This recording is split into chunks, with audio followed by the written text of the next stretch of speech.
Hello दोस्तों, स्वागत है आपका हमारे चैनल स्मार्ट एजुकेशन क्लासेस में। और आज का वीडियो आपका जो सीरीज चल रही है एडेड जूनियर हाई स्कूल भर्ती 2021। और भले ही आप कोई भी एग्ज़ाम दे रहे हो, चाहे आप सुपर टेट, केवीएस और आपका रीट हो गया, और जो भी आपका आगामी एग्ज़ाम है, कोई भी कॉम्पिटिटिव एग्ज़ाम हो उसकी तैयारी कर रहे हैं तो आप ये वीडियो देख सकते हैं। और आज का जो वीडियो है आपका गुप्त साम्राज्य पर हो, ये 11वां वीडियो है इस सीरीज का हिस्ट्री का। अगर आपने 10 वीडियोज़ नहीं देखे हैं तो प्लेलिस्ट का लिंक डिस्क्रिप्शन में दिया है, वहाँ से जाकर देख लीजिएगा। और साथ ही चैनल को सब्सक्राइब भी करिए और ज़्यादा से ज़्यादा वीडियो को शेयर करिए, लाइक शेयर भी कर दिया करें, कमेंट करके बताया करें कि वीडियो कैसे लगते हैं। और ये आपके जो हैं इसके सोर्स हैं, जो पूरा कंटेंट आपको दिया जा रहा है। चलिए शुरुआत करते हैं सबसे पहले नोट्स के साथ। तो गुप्त काल 319 से 540 जो इसका कार्यकाल रहा है। चलिए, भारतीय इतिहास का प्रथम स्वर्णकाल कहा जाता है आपका किसको? गुप्त काल को। या प्रश्न ऐसा भी बन जाए कि जो है भारतीय इतिहास का स्वर्णकाल किसे कहते हैं, तो वो गुप्त काल को कहते हैं। चलिए, इसके कुछ पुरातात्विक स्रोत हैं वो भी हम देख लेंगे, क्योंकि इससे आपके कई प्रश्न जो है सॉल्व हो जाते हैं। तो मेहरौली अभिलेख जो है ये दिल्ली कुतुब मीनार परिसर में स्थित है। लोह स्तंभ है जो चंद्रगुप्त द्वितीय से संबंधित है, और इसके बारे में कहा जाता है कि ये आपका 1600 साल से भी ज़्यादा पुराना हो गया, लेकिन इसमें अभी तक जो है जंग नहीं लगी है। पूना ताम्र लेख है जो प्रभावती से संबंधित है, जो कि पुत्री थी चंद्रगुप्त द्वितीय की। एरण अभिलेख जो है भानुगुप्त से संबंधित है। जूनागढ़ का जो अभिलेख है वो स्कंदगुप्त से संबंधित है। और साथ ही जो इलाहाबाद का स्तंभ लेख है वो आपका समुद्रगुप्त से। और विल्सड अभिलेख है कुमारगुप्त का। और भीतरी गुफा अभिलेख इंपॉर्टेंट है आपका जो है स्कंदगुप्त का। तो ये जो सारे पुरातात्विक जो अभिलेख हैं वो हमें याद रखने होंगे। चलिए, ये भी काफ़ी इंपॉर्टेंट जो है चीज़ें बताई गई हैं। साहित्यिक स्रोत, जैसे सबसे पहले हम पढ़ेंगे कालिदास के बारे में, जिन्हें भारत का शेक्सपियर कहा जाता है, जिनकी रचनाएं हैं आपकी अभिज्ञान शाकुंतलम, मेघदूतम, रघुवंशम, ऋतुसंहारम, विक्रमवशियम, मालविकाग्निमित्रम और कुमार संभवम। तो देखिए, ये ऐसा नहीं है केवल आपके इस सब्जेक्ट में काम आए। अगर आप हिंदी का पेपर देंगे, आप संस्कृत में भी जाएंगे, तो हर जगह ये चीज़ें और आपके बेसिक नॉलेज भी काफ़ी काम आती हैं। विशाख दत्त की बात करें तो मुद्रा राक्षस और देवी चंद्र गुप्तम। और बराह मेहर की बात करें तो बृहत संहिता और पंच सिद्धांतिका जो है बराह मेहर ने लिखी है। बाणभट्ट की बात करें तो इन्होंने हर्षचरित और कादम्बरी नामक जो है 2 ग्रंथ लिखे हैं। और हर्षवर्धन की कृति हैं नागानंद, रत्नावली और प्रिय दर्शका। काफ़ी इंपॉर्टेंट है, कई बार एग्जाम में पूछी गई हैं। आर्यभट्ट ने लिखा है आर्यभट्टियम और सूर्य सिद्धांत लिखा है। और धनवंतरी ने लिखा है अणु सिद्धांत। और कामंदम ने लिखा है, कामंदक ने नीति शास्त्र। और पाणिनि ने लिखा है अष्टाध्यायी। कई बार एग्जाम में आया हुआ है। चलिए, इसके बाद लिखेंगे वात्सायन ने लिखा है कामसूत्र। और वत्स्य भट्ट ने लिखा है रावण वध। और विष्णु शर्मा, कई बार ये एग्जाम में पूछी गई है, तो इन्हों की रचना है पंचतंत्र। और अमर सिंह ने लिखा है अमरकोश। और चंद्र गोभी ने लिखा है चंद्र व्याकरण। और कलहन ने लिखी है राज्य तरंगिणी।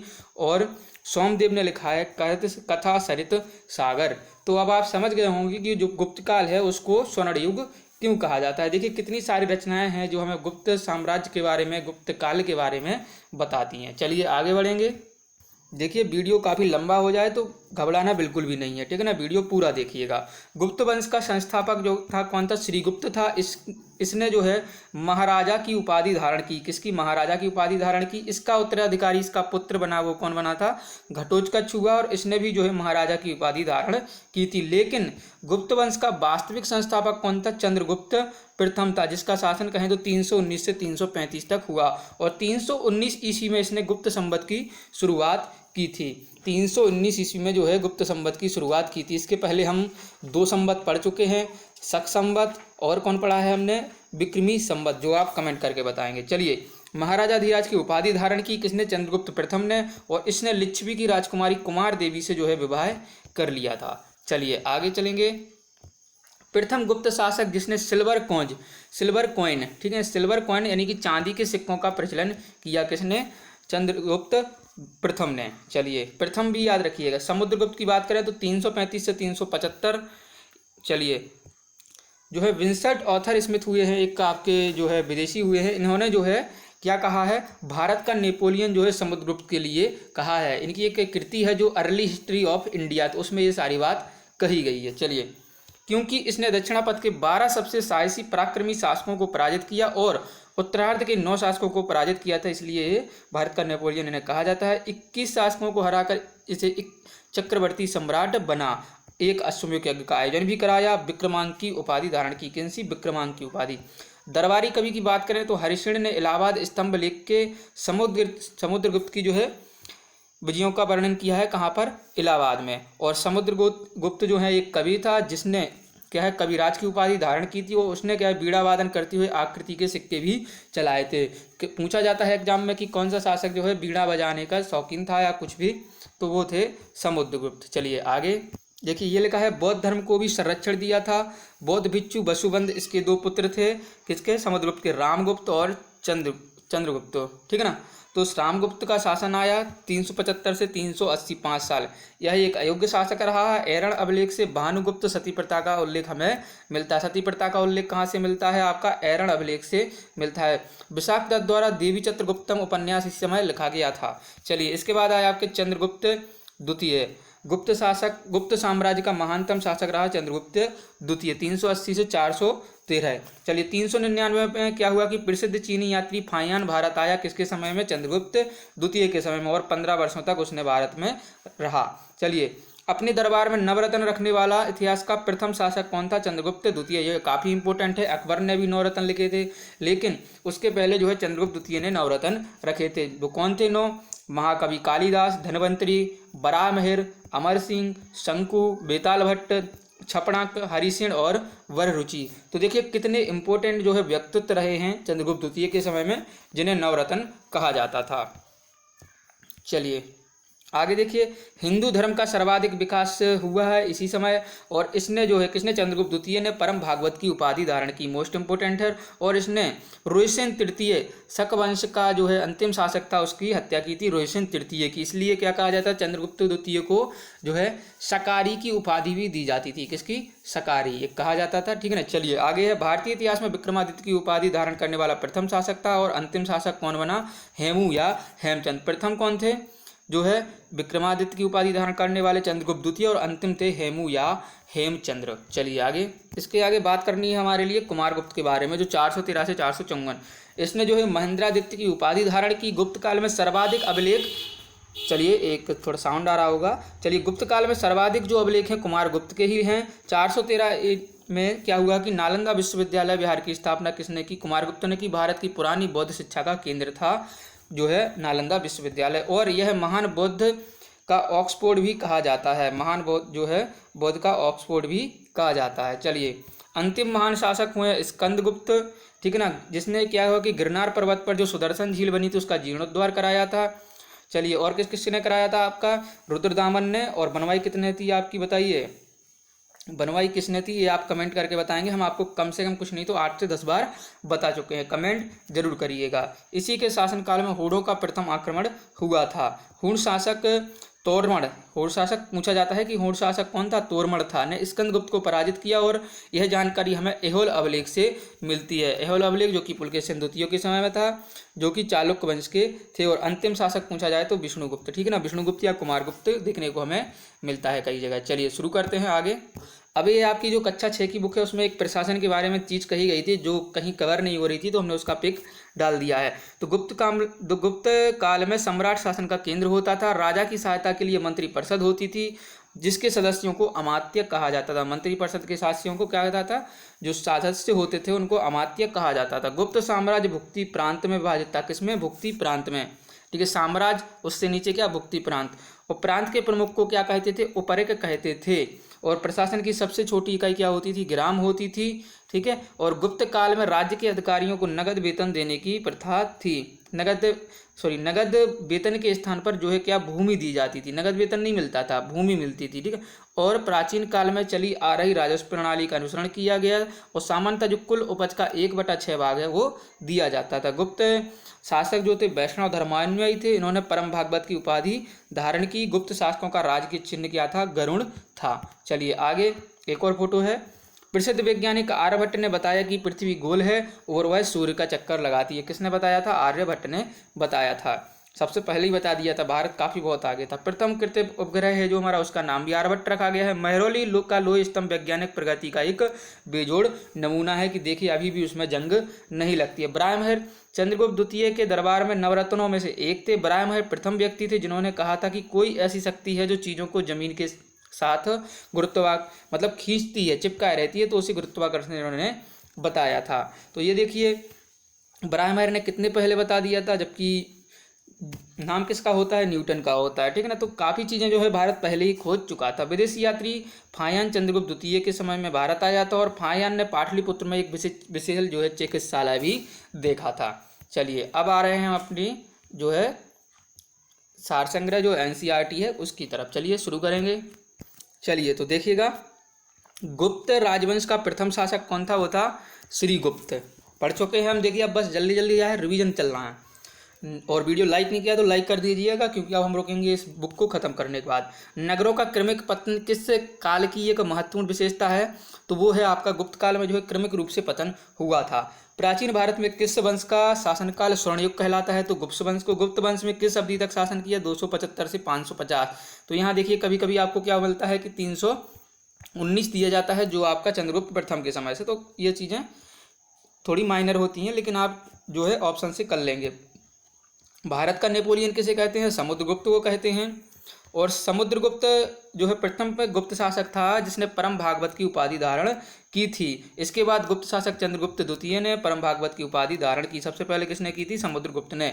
गुप्त संवत की स्थापना किसके समय हुई, चंद्रगुप्त प्रथम के समय। कब था, 319 ईस्वी। किस गुप्त राजा का एक अन्य नाम देवगुप्त था, तो चंद्रगुप्त द्वितीय को हम जो अन्य नाम देवगुप्त भी कहते हैं। गुप्त काल में उत्तर भारतीय व्यापार किस पत्तन से संचालित होता था, पत्तन यानी कि बंदरगाह, तो वो था ताम्रलिप्ति। इलाहाबाद स्तंभ लेख जिसे हम प्रयाग परिस्थिति भी कहते हैं, समुद्रगुप्त के शासनकाल के सैन्य अभियान के विषय में हमें बताता है, जो किसका है, आपका हरिसिंह ने जिसको लिखा है। चलिए आगे है, काफ़ी इंपॉर्टेंट प्रश्न है आपके गुप्त साम्राज्य से। चलिए, किस गुप्त शासक ने सर्वप्रथम जो है सिक्के जारी किए, चंद्रगुप्त प्रथम ने। और गुप्तकालीन जो स्वर्ण मुद्रा होती थी उसे हम दीनार कहते थे। सोने वाली को क्या कहते थे, दीनार। और जो चांदी वाली की होती थी उसके क्या, रूपक कहा जाता था। ठीक है, चलिए आगे। दिल्ली की कुब्बत उल इस्लाम मस्जिद के प्रांगण में स्थित जो प्रसिद्ध लोह स्तंभ है, जिसे हम क्या कहते हैं, मेहरुल स्तंभ, किसकी स्मृति में बनाया गया था, तो चंद्रगुप्त विक्रमादित्य, ठीक है ना, चंद्रगुप्त द्वितीय जैसे कहते हैं। किस शासक को शक विजेता कहते हैं, तो चंद्रगुप्त द्वितीय को विजेता कहते हैं।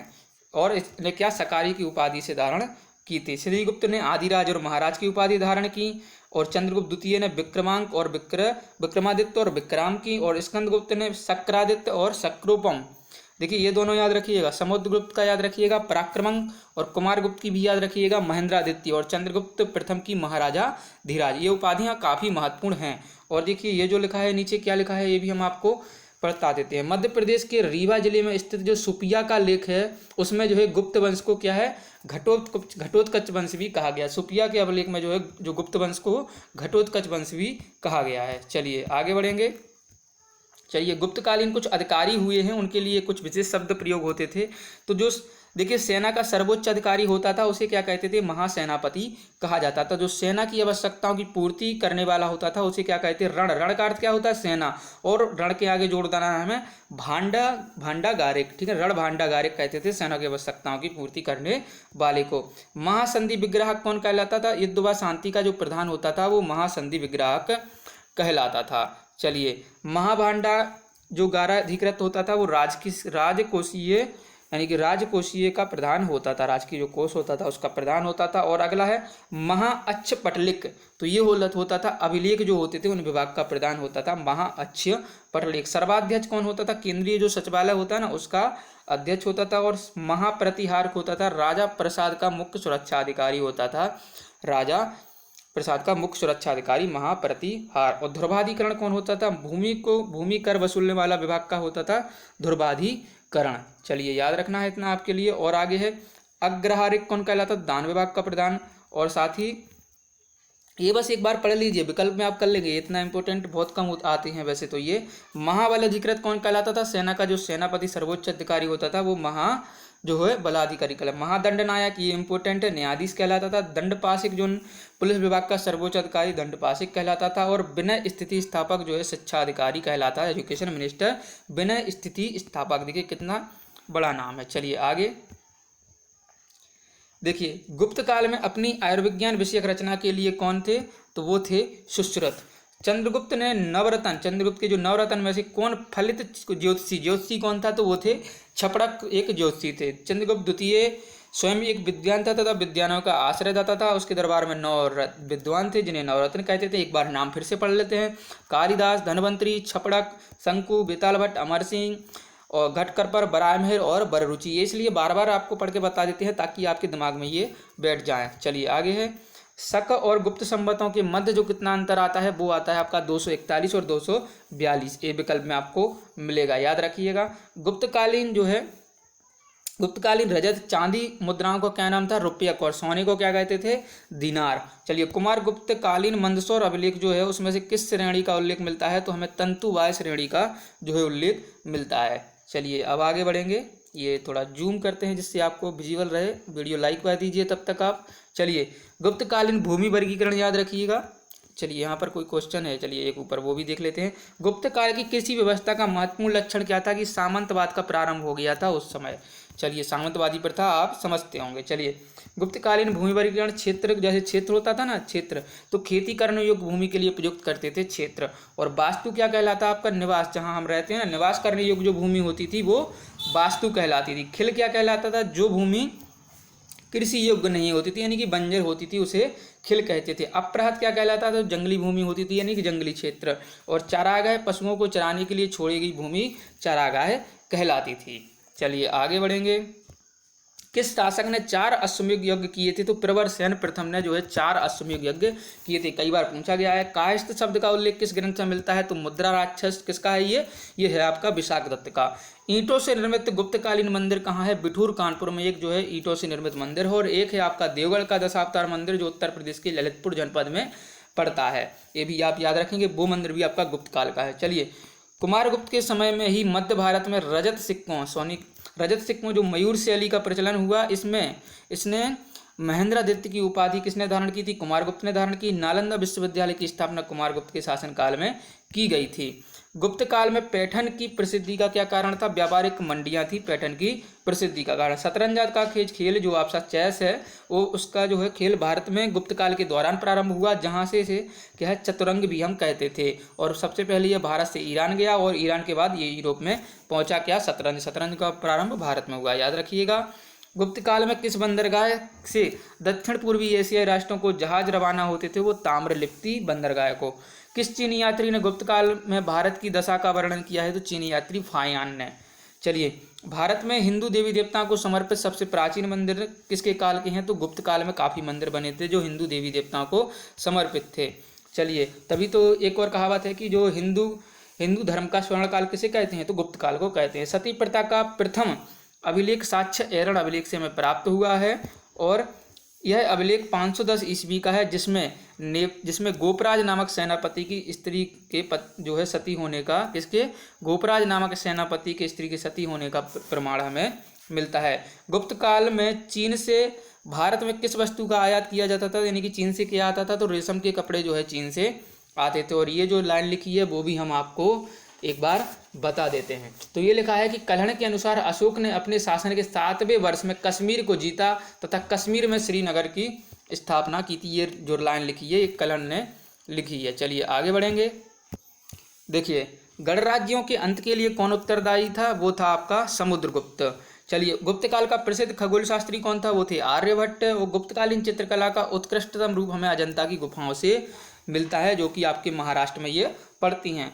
विशाखदत्त का नाटक देवीचंद्र गुप्तम में उल्लेख मिलता है कि चंद्रगुप्त द्वितीय ने बड़े भाई रामगुप्त की हत्या की थी। किसके स्वर्ण सिक्के में हीन यानी कि मिलावट धातु का प्रतिशत सर्वाधिक था? तो स्कंदगुप्त के सिक्कों में। गुप्त काल में लिखित संस्कृत नाटकों में स्त्रियों और शूद्रों के संवाद किस भाषा में है? ये प्राकृत भाषा में कहे गए हैं। गुप्त शासक अंतिम कौन सा था? विष्णुगुप्त था। चंद्रगुप्त द्वितीय विक्रमादित्य को किस कारण से सकारी कहा जाता? क्योंकि उसने सकार पर विजय प्राप्त की थी। किस अभिलेख में समुद्रगुप्त को लिच्छवी दोहित्र बताया गया है? तो वो है आपका प्रयाग अभिलेख। हूणों ने जो है स्कंदगुप्त के शासनकाल में आक्रमण किया था। इसमें स्कंदगुप्त ने हीणों पर विजय प्राप्त की थी। चलिए, हूण कौन थे? आपके तोरण। चलिए, गुप्त काल में श्रेणियों की बड़ी संस्था जिसकी शिल्प श्रेणियां सदस्य थीं को क्या कहा जाता था? निगम कहा जाता था। जो गुप्त काल में श्रेणियों में से बड़ी संस्था थी, श्रेणी थी, उससे बड़ी संस्था थी जिसकी शिल्प श्रेणियां सदस्य थीं, मतलब छोटी छोटी श्रेणियां थीं। और ये कि जो बड़ी श्रेणी थी उसको हम निगम कहते थे। चलिए, अभी भी अब नगर निगम क्या होता है, एक बड़ी जो संस्था होती है। अग्रहार से क्या तात्पर्य था, ब्राह्मणों को दिया जाने वाला भूमिदान जो होता था उसको अग्रहार कहते थे। विदिशा के पास उदयगिरी में बुद्ध गुफाओं का निर्माण किस काल में हुआ, गुप्त काल में हुआ। बराह गुहा का निर्माण किस देवता के सम्मान में कराया गया था, तो वो भगवान विष्णु के। चलिए, और भगवान विष्णु का एक आपने बराह अवतार भी सुना ही होगा। चलिए आगे बढ़े। चलिए, अब ये आपका आ रहा है घटना चक्र का बुक। चलिए, गुप्त काल। गुप्त काल के बारे में देखिए, काफ़ी जल्दी रिवीजन करना है। गुप्त वंश ने शासन किया 319 से 550 अवधि के मध्य। ईसवी देखिए, ईसवी और ईसा पूर्व याद रखिएगा। 4 अश्वमेध यज्ञों का आदन प्रवर्षण प्रथम ने। भारत का नेपोलियन समुद्रगुप्त को कहते हैं। गुप्त राजा देवगुप्त चंद्रगुप्त द्वितीय को कहा जाता है। प्रथम गुप्त शासक जिसने परम भागवत चंद्रगुप्त द्वितीय को ने धारण की थी उपाधि। प्रयाग प्रशस्ति प्रयागराज स्थित अशोक स्तंभ अभिलेख की जानकारी देती है। समुद्रगुप्त के सैन्य अभियान के बारे में हमें बताता है प्रयाग स्थित जो है अशोक स्तंभ अभिलेख। चलिए, समुद्रगुप्त के प्रयाग प्रस्थिति वाले स्तंभ लेख पर लिखता है जहांगीर।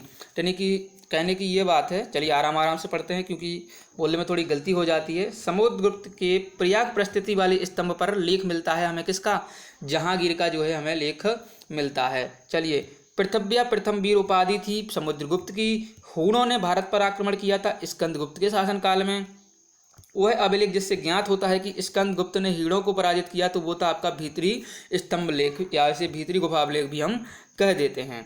चलिए, गुप्त साम्राज्य के पतन के कारण क्या थे, यानी कि पतन के क्या कारण थे, यानी कि नष्ट होने के क्या कारण थे, तो हूणों का आक्रमण हुआ, प्रशासन का सामंतीय ढांचा हुआ, और उत्तरवर्ती गुप्तों का जो है बौद्ध धर्म स्वीकार करना, अयोग्य उत्तराधिकारियों का आना। शक विजेता कौन थे, चंद्रगुप्त द्वितीय को कहा जाता है, शकारी कहते हैं। चंद्रगुप्त द्वितीय ने पराजित किया था शक राजा रुद्र सिंह तृतीय को पराजित किया था, जिससे इन्हें शकारी की उपाधि धारण की थी। चलिए, इसके बाद आगे, रजत सिक्के जारी करने वाला प्रथम गुप्त शासक कौन था, चंद्रगुप्त द्वितीय थे। चलिए, गुप्त काल में उत्तर भारतीय व्यापार जिस पत्तन से होता था वो बंदरगाह ताम्रलिप्त था। भारत में दक्षिण पूर्वी एशिया के साथ अपने आरंभिक सांस्कृतिक संपर्क तथा व्यापारिक संबंध बंगाल की खाड़ी के पार बना रखे थे, क्योंकि बंगाल की खाड़ी में चलने वाली मानसूनी हवाओं से समुद्री यात्राओं को सुगम बना दिया जाता है। देखिए, एक चीज़ होती है कि अगर आप समुद्र में यात्रा कर रहे हैं और हवा आपके अनुकूल चल रही है तो यात्रा काफ़ी सुगम हो जाती है। प्राचीन भारत में श्रेणियों का कानून कौन बनाता था, प्राचीन भारत में देश की अर्थव्यवस्था में अत्यंत महत्वपूर्ण भूमिका निभाने वाली तो थी श्रेणी। संगठन के संदर्भ में सत्य कथन है कि श्रेणी ही वेतन, काम करने के नियमों, मानकों और कीमतों को सुनिश्चित करती थी। श्रेणी का अपने सदस्यों पर न्यायिक अधिकार होता था। तो बेसिकली श्रेणी एक काफ़ी उच्च संस्था उस समय रही होगी। धन्वंतरी, भास्कराचार्य, चरक तथा सुश्रुत में से प्राचीन भारत के आयुर्वेद में नहीं था, तो कौन नहीं था, वो थे भास्कराचार्य। आपके धन्वंतरी हो गए, चरक हो गए और सुश्रुत उस समय थे। चलिए, प्राचीन कालीन भारत में महत्वपूर्ण वैज्ञानिक प्रगति के क्षेत्र में प्रथम शती ईस्वी में विभिन्न प्रकार के विशिष्ट शल्य औजारों का उपयोग आम था। 5वीं शती ईस्वी के कोण में जिया का सिद्धांत ज्ञात था। 7वीं शती ईस्वी में चक्रीय चतुर्भुज का सिद्धांत भी हमें ज्ञात हो गया था। चलिए, चंद्रगुप्त के 9 रत्नों में फलित जो ज्योतिषी था तो वो छपड़क थे। कालिदास जिसके शासन काल में थे वह थे चंद्रगुप्त द्वितीय। गुप्तकालीन स्वर्ण मुद्राएं दीनार और जो चांदी की थी वो क्या कहलाती थी, रुपयक कहलाती थी। वह गुप्त शासक जिसने सर्वप्रथम सिक्के जारी किए चंद्रगुप्त प्रथम ने। और जो गुप्त काल में लिखित संस्कृत नाटकों में स्त्री और शूद्र बोलते थे, क्या बोलते थे, प्राकृत भाषा के लिए। सती प्रथा का प्रथम अभिलेख जो अभिलेखिक साक्ष्य हमें प्राप्त हुआ है वो होता है ऐरण अभिलेख से। चलिए, आगे है गुप्त संवत की स्थापना चंद्रगुप्त प्रथम ने 319 ईस्वी में। अशोक को क्या कहते हैं, प्रियदर्शी। समुद्रगुप्त को परम क्रमांक, चंद्रगुप्त द्वितीय को विक्रमादित्य और स्कंदगुप्त को क्रमादित्य कहते हैं। नगरों का क्रमिक पतन एक महत्वपूर्ण विशेषता है गुप्त काल की। मंदिरों एवं ब्राह्मणों को सबसे अधिक ग्राम अनुदान किसने किया गया था, मतलब गुप्त वंश में किया गया था ब्राह्मणों के लिए ग्राम दान। चलिए, प्राचीन भारत में वह वंश जिसका शासनकाल स्वर्ण युग था, गुप्त का। वीडियो लाइक करिएगा। गुप्त वंश में भूमि राजस्व की दर क्या थी, उपज का 6वां भाग। हिंदू विधि द्वारा मान दर क्या थी, उपज का 6वां भाग। गुप्त साम्राज्य द्वारा कर सहित भूमि प्रदान की जाती थी ब्राह्मणों को, कर रहित, कर सहित नहीं, कर रहित, याद रखिएगा। चलिए, यही एग्जाम में गलती होती है तो बड़ी समस्या होती है। प्राचीन भारत में सिंचाई कर को कहते थे, क्या कहते थे, विद कभागम। विद कभागम जो है हम इसे कहते थे, ठीक है ना। इलाहाबाद का आपने एक स्तंभ लेख हमने जिक्र किया है, तो उसकी शैली कभी पूछी जाए एग्जाम में तो आप चंपू शैली लगाएंगे। चंपू शैली जो है इलाहाबाद स्तंभ लेख में प्रयोग की गई थी, ठीक है। चलिए, और जो गुप्त साम्राज्य था उसकी मतलब दरबारी भाषा कहें या सरकारी भाषा, तो वो क्या थी? संस्कृत थी। ये भी आपका एग्जाम में क्वेश्चन आया है। चलिए याद रखिएगा। चलिए आगे अगली स्लाइड को हम जूम कर देते हैं। चलिए, तीसरी शताब्दी में वारंगल प्रसिद्ध था। लोहे के यंत्रों और उपकरण जो है लोहे के यंत्र और उपकरण बनाए जाते थे वारंगल। वारंगल क्या है? जो आपका वर्तमान में आप देखेंगे उत्तरी तेलंगाना पड़ता है, जो कि काकातीय वंश की राजधानी भी रही थी एक समय, वो है आपका वारंगल। तोरमण था हूण जातियों का दल। हूण शासक मिहिर कुल को पराजित किया था बालादित्य एवं यशोधर्मन ने, ठीक है। विशाख दत्त के प्राचीन भारतीय नाटक मुद्रा राक्षस की विषय वस्तु है। चंद्रगुप्त मौर्य के समय में राज दरबार की जो दुर्विसंधियों के बारे में हमें बताता है मुद्रा राक्षस। चलिए, प्राचीन भारत में किस वंश के शासकों ने दैवीय अधिकारों का दावा किया था? तो गुप्त सम्राट स्वयं के लिए दैवीय अधिकारों का दावा करते थे और उनका प्रशासन विकेंद्रीकृत था। चलिए आगे, जब तक जीवित रहो। चलिए ये हो गया है, ये भी हो गया है, हाँ ये वाला। एक सेकेंड, तब तक आप वीडियो को लाइक कर दें और एक शेयर भी कर दीजिए। चलिए, जब तक जीवित रहो सुख से रहो, चाहे इसके लिए ऋण ही लेना पड़े, क्योंकि शरीर के वशीभूत हो जाने पर पुनरागमन नहीं हो सकता। पुनर्जन्म का निषेध करने वाला उक्त है किसकी? चार्वकों के द्वारा युक्ति दी गई थी। वैसे एक दर्शन के प्रवर्तक थे कणाद। न्याय दर्शन के थे गौतम, ठीक है ना। न्याय दर्शन के कौन थे? गौतम। मीमांसा के प्रणेता जैमिनी थे। कर्म का सिद्धांत दिया है मीमांसा में।